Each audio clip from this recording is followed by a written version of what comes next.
First and foremost, until a few months ago, we were both employed by the Kansas City Chiefs. I cheered you on for 6 years straight. And with that, I would assume we went to the same PR training. But since all of that obviously left your fucking brain when you went to go give that speech, I thought I'd be a good coworker. Share my notes. Let's get started. These are fucking vague. Biggest takeaway is you now represent $1 billion organization.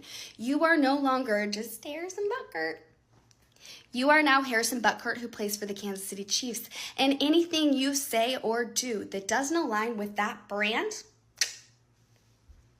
scissoring just like the lesbians you hated in that video, will be grounds for termination. Former Kansas City Chiefs cheerleader takes Harrison Butker to task, or so she thinks. You wrote a lengthy piece reacting to what was just a stupid video, it seemed like, of this Kansas City Chiefs cheerleader, I guess former cheerleader, and she was putting on the HR lady fake glasses. She felt very comfortable taking Harrison Butker to task for his comments that he gave at the speech. So break it down for us, Devin. I'll give you the floor. And why did you have such a lengthy takeaway from that simple little video? Okay, well, I love it when people are stupid. I love it when people are stupid online, because what they're doing is really not too important. I mean, some washed up ex-cheerleader makes a video in TikTok. That's not really important at all, but it gives us an opportunity to have this little window into human nature. And, what's going on here is that when people are aggressive like this, especially women in her position, this is fear. This is fear and resentment speaking. So, she was a cheerleader, and then if you look at the video, she's obviously not in a position. I mean, she's still sort of attractive, but she's obviously not in a position to be a professional hot girl anymore. So she's lost her power. Specifically, she's lost the power that women like to wield, which is soft power. Men like hard power, which is like the ability to lift a lot of weight, or to go out and a skill where they can go out and do something, or having a lot of money, or, something they can achieve themselves and wield personally. Women like soft power. Soft power is other people doing things on your behalf, ideally without you having to even ask for it. This makes women feel cared about. And, it's considering the way they evolved, where they had to get along with a community of pre-human hominids, it kind of makes sense. If the other women in the tribe don't like you, you're probably not going to do too well. If the men in the tribe won't do things for you, you're probably not going to do too well. So this is someone who's used to having soft power. She's lost it. And now she's engaging in a fantasy of wielding it again by sicking HR on an NFL player who is paid a lot of money for his hard power. I mean, we may not consider the ability to kick a sports ball too significant, but a lot of people care about it. So it becomes important. You say that for her, this is a revenge fantasy. What do you mean? Yeah. Well, it's revenge on the universe at large. It's not like she's mad at Harrison specifically. She's mad at the universe. She has this childlike way of looking at the universe where all the universe is one vast other, one connected machine whose function it is to interact with her. And so when any part of it wrongs her, or takes away what she used to have, or makes her uncomfortable, she really is willing to lash out at any other part. It's like it's all one big machine, and I'm going to rage against the machine. as if I were 14 years old again. And, this is like, look at me wielding power. This is basically, if you watch that video with the sound off, because you can always tell the sociopaths when you watch them with the sound off, and then you watch it with the sound on, this is kindergarten. This is, my daddy is going to beat you up. Devon, talk to us now about the way that the NFL handled this, not just the cheerleader, but on one hand, you have NFL players with multiple babies from different women, you have wife beaters, and they don't get the same level of inquiry into their behavior that Harrison Butker is getting. The examination on him is intense, white hot on his words and his statements and his beliefs. So for not being a degenerate, he's being punished. Can you talk a little bit about that juxtaposition? Yeah. Well, it's all about the money. It's all about the income, and wife beaters and people who run dog fights and people who use or sell drugs or any kind of sort of antisocial behavior is not a threat to the institution. So, it's the NFL has not, and other institutions in society have not supported these Karens because they believe in their values. These types are useful to weaponize against people who threaten the institutional continuity, the institutional power, and the institutional income. So the fact that a lot of people are outraged is really what they are going after him for. Nobody in any actual position of leadership or financial power cares what he said. They care that people are mad about it. If you're just tuning into the Wake Up America show, I'm speaking to Devon Eriksen. He's a science fiction author, and he does public commentary on his X account. He talked about this story. We're talking about the story of Harrison Butker, still, for some reason, his largely uncontroversial comments that he gave last year. He gave a similar speech last year in Georgia, but for some reason now everyone is inflamed by these same comments that he gave at this commencement speech this year. Maybe you can talk about that in a moment, but I'm really interested to hear your take when you were analyzing the situation of the NFL cheerleader, former NFL cheerleader, who was quote unquote taking him to task. You say that the guys who aren't as valuable can be made examples of. That's what Longhouse culture is for. It isn't driven by Karen. Corporate and state bureaucrats have weaponized Karen into a tool for intimidating working white men who create most of the value in the economy. What do you mean? What is Longhouse culture for? Can you define that to us and then explain? Longhouse culture in particular, and this term Longhouse is something somebody on Twitter came up with to describe this sort of collective HR scolding type culture. Really what it doesn't have to be that. It could be anything. It doesn't have to be, oh, you're not allowed to say anything that upsets a woman. It could just as easily be, you have to have a picture of Lenin in your office.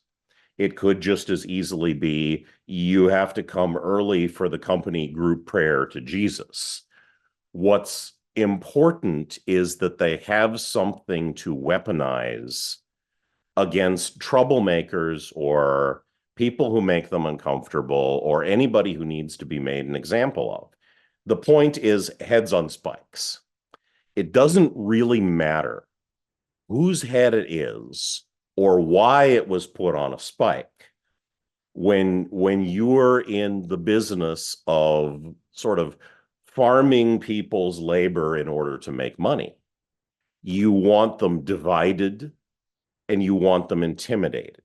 You want them worried about whether they're going to lose their job, and you want them fighting with each other about stupid, petty bullshit, like whether it's socially acceptable to praise motherhood or not.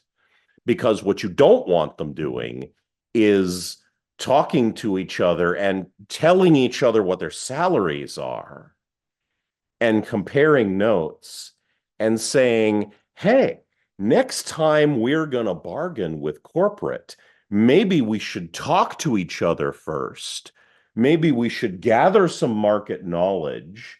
Maybe we should even all be in the room together so that this becomes a group negotiation. They don't want that. They want people divided. They want people ignorant of their market value, because every market interaction is a negotiation.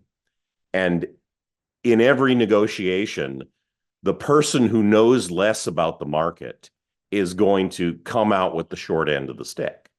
So you really, in a certain sense, you kind of want the poor people or the working class fighting each other so that they don't unite in order to bargain collectively with you. Devon, do you think that a large part of the outrage at Harrison Butker is due to his identity? He does seem to fit the epitome of the Chad meme online, the white, bearded alpha male saying that women should be happy to be mothers and that will be the greatest thing that they do in their lives. And that's Sure. what he recommends. I mean, it is Sure. largely due to his identity, which is fascinating because, boy, the people who hate us the most, they sure do love having our children, don't they? Yeah. Well, when he says that, it fills a lot of women with fear because they've been placed in this untenable position where they're damned if they do and they're damned if they don't. Women tend to align themselves to existing power structures and they want to be popular. So if alpha male Chad says the highest thing they can achieve is motherhood, and they know viscerally, biologically, that motherhood is pretty important. Whether it's the highest good or not, I don't know. It's certainly necessary. It's certainly an important thing that only women can do. If he says that, and at the same time, you have an establishment saying that women who are mothers are just baby machines. They're just sort of auto wombs who just sort of spread their legs and don't do anything, as if shaping the mind of a young human being was totally unnecessary and unimportant. But if you have a lot of voices saying this, then women are placed in this position where they either have to feel criticized and rejected by Alpha Chad, or by this cluster of voices that constitutes the Longhouse. So they've been placed in this completely uncomfortable position. Women do not like to have to choose who to offend. They really, really, really want everyone to love them. And they experience criticism a lot like men experience threats or physical force. So they're trying to eliminate this pain point. I feel criticized. Over here, it's a lot of people criticizing me if I choose to have children and focus on raising them. And over here, it's one or two guys, admittedly, one or two guys with really high social status saying, oh, having children is one of the highest achievements you can have, and you should be proud of it. These two things are incompatible. So it's like it feels like it's easier to shut up one or two guys than it is to shut up the the collective of twittering voices. So they're just trying to eliminate these mixed messages about what they should do because they don't really have the tendency that men do to be able to really develop a very strong philosophy, stick to it, say, fuck you, I'm not going to do what you say, and be comfortable with that. It's the last part that's very difficult for women is being comfortable with that. They can do it, but it's painful. Devin, your solution at the end of this, the remedy to the attempted Mhm. longhousing of Yeah. people like Harrison Butker, people like ourselves who Mhm. engage in wrongthink. We Uh-huh. engage in wrongthink here 5 days a week. Yeah. Is that we have to stand together. But here's how you Yeah. describe it, and I wonder how you would explain this. You say, so if they are firing people for being racist and sexist and anti-gay, the solution is for everyone to start being racist and sexist and anti-gay together. And if the races and the sexes and the gays don't like that, they should have a look in the mirror and ask why they allowed themselves to be weaponized against everyone else in the first place. So I mean, I don't want to be a Nazi. Well, I don't want to be hating on gays sure. or be a racist. So I mean, Sure, but explain that, Devin. don't allow the people to who weaponized accusations of racism to define racism.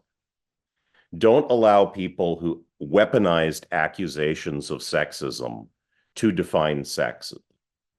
So, they hold up this image of fascists genociding everybody, and they say, if you're racist, then basically you're that. And then they define racism. Well, in the past, everyone was racist. In the real sense of the word racism, meaning that you have a preference for your own race rather than other races. You know, everyone was sexist in the real sense of the word sexist, where it means that you notice that men and women are different, and therefore you have to treat them differently. So, this was weaponized against us, everyone who is normal and thinks straight, because it represented an opportunity. It represented a hack on classical liberal society because there was this golden moment in American history Is it in the 90s, around maybe 1990? the late 70s and early 80s where we really were this close to achieving a colorblind society. We were almost there. We were almost there. But the problem was that the majority of people, the white people, the European descended people, became non-racist a little faster than everyone else. They were pushed a little harder to be non-racist than everyone else. In fact, a lot harder. And so a lot of people discovered that, hey, if the white people stop being racist while I'm still racist because I'm not being called out for it, then I can use that to my advantage. And so there was immense financial and social incentives to create this world, to push for this world where the white people are colorblind and everybody else is racist in the sense that they prefer their own race, is racist in the sense that they favor members of their own race. And what's happening now is that white people have noticed this. And they're like, okay, well, if I'm the only one who's supposed to put down my same race preference and everybody else is still maintaining theirs, that's going to go badly for me because I am the least preferred person in this society. I am preferred by no one. All the other races are preferred by someone. They have a posse. I don't. They have allies. I don't. So the only sensible thing to do, and this is not about what I want or what you want or what anybody wants or what the world that we would like to see is, it's simply a matter of self-preservation. In the future, we're going to go back to a society where everyone is racist. Devon Eriksen, he's a science fiction author. His book, Theft of Fire, is currently a finalist for the Libertarian Futurist Society's Prometheus Award for Best Novel. He was competing against Salman Rushdie, but Salman was not selected as a finalist. So Devon can say forever his debut novel beat Salman Rushdie in a literary contest. Congratulations, Devon.